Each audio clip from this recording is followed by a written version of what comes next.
تكرهوا شيئا وهو خير لكم وعسى أن تحبوا شيئا وهو شر لكم والله يعلم وأنتم لا تعلمون۔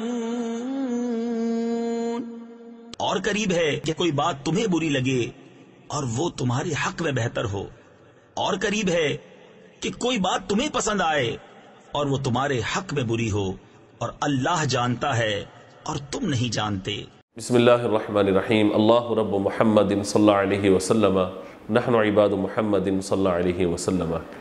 ابھی آپ نے سورۃ البقرہ کی آیت نمبر 216 کی تلاوت اور اس کا ترجمہ سماعت کیا، جس میں اللہ تبارک و تعالی نے خاص طور پر اس بات کی طرف اشارہ فرمایا ہے کہ کوئی چیز جو تمہیں بری معلوم ہو لیکن ہو سکتا ہے کہ وہ تمہارے لیے بہتر ہو، اور کوئی وہ چیز کہ جو تمہیں اچھی معلوم ہو رہی ہے، بھلی معلوم ہو رہی ہے، ہو سکتا ہے وہ تمہارے لیے بہتر نہ ہو۔ واللہ یعلم وانتم لا تعلمون، اور اللہ جانتا ہے تم نہیں جانتے۔ جو چیز ناپسند ہو اسے کیسے قبول کیا جائے؟ یہ ایک سوال ہے کہ جو چیز ہمیں ناپسند ہے اور ہمیں بظاہر سمجھ نہیں آ رہا کہ یہ چیز ہمارے لیے بہتر ہے یا نہیں ہے، تو اسے ہم کیسے قبول کریں، کیسے ایکسیپٹ کریں کہ ہم اس چیز کو قبول کرتے ہوئے اپنی زندگی کو یقین کامل کے ساتھ اللہ کی رضا کے لیے گزارنے کی کوشش کرنی، یہ کیسے ممکن ہے؟ آئیے جائزہ لیتے ہیں۔ پہلی بات یہ ہے کہ غیر متوقع چیزوں کی بھی توقع کیجیے۔ کیا مطلب ہے اس کا؟ یعنی ہم جو توقع رکھتے ہیں، جو امید کرتے ہیں، جو چیز حاصل کرنا چاہتے ہیں، بعض اوقات وہ ہمیں حاصل نہیں ہوتی، لیکن جو ہمیں حاصل ہو رہا ہوتا ہے ہم یہ سمجھتے ہیں کہ یہ چیز میرے لیے بہتر نہیں ہے، حالانکہ اللہ تبارک و تعالی نے فرمایا کہ ہو سکتا ہے کہ جو چیز ہم تمہیں دے رہے ہیں وہ چیز تمہارے لیے بہتر ہو، اگرچہ تمہیں بری محسوس ہو رہی ہو، اگرچہ تمہیں اس کا ادراک نہ بھی ہو۔ تو یوں ہمیں غور کرنا چاہیے کہ جو چیز بھی ہمیں مل رہی ہے، جو نعمت ہمیں میسر ہے، جو اللہ تبارک و تعالی نے خوبی ہمیں دی ہے، جو صلاحیت ہمیں ودیعت کی ہے، تو وہ چیز یقیناً ہمارے لیے بہتر ہوگی، کیونکہ اللہ تبارک و تعالی نے وہ ہمیں عطا فرمائی ہے۔ لہٰذا زندگی ہماری سوچ سے کہیں زیادہ مختلف ہے۔ ہمیں صرف بعض اوقات وہی نظر آتا ہے جو ہماری آنکھوں کے سامنے ہوتا ہے، لیکن در حقیقت اللہ تبارک و تعالی بہتر جانتے ہیں ہمارے لیے کیا بہتر ہے اور کیا بہتر نہیں ہے۔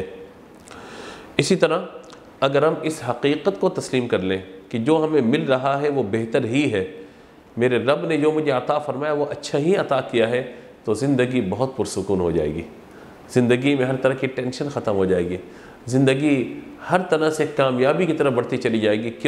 کیونکہ میں اپنے رب تبارک و تعالی کی رضا میں راضی ہو جاؤں گا، اور میں اس بات کو سمجھ جاؤں گا کہ جو چیز میرے لیے بہتر تھی میرے رب نے مجھے وہی عطا فرمائی ہے۔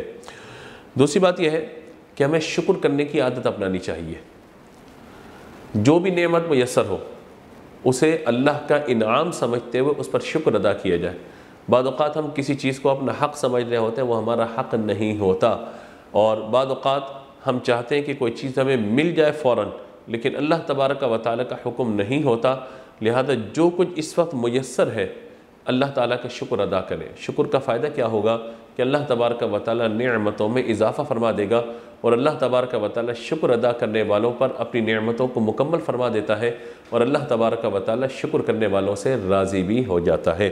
اسی طرح ہم یہ بھی غور کر لیں کہ ہم میں سے بہت سارے ایسے لوگ ہیں ہمارے اطراف میں رہنے والے جنہیں بہت ساری نعمتیں میسر نہیں ہیں، اور ہمیں اللہ نے بہت ساری نعمتیں عطا فرمائی ہیں، تو دوسروں کو دیکھ کر اپنے اندر نعمت کے احساس کا جذبہ بھی پیدا کریں، اور شکر کی کیفیت کو پیدا کریں کہ اللہ تبارک و تعالی ہمیں کتنے لاکھوں کروڑوں سے بہتر بنایا ہے۔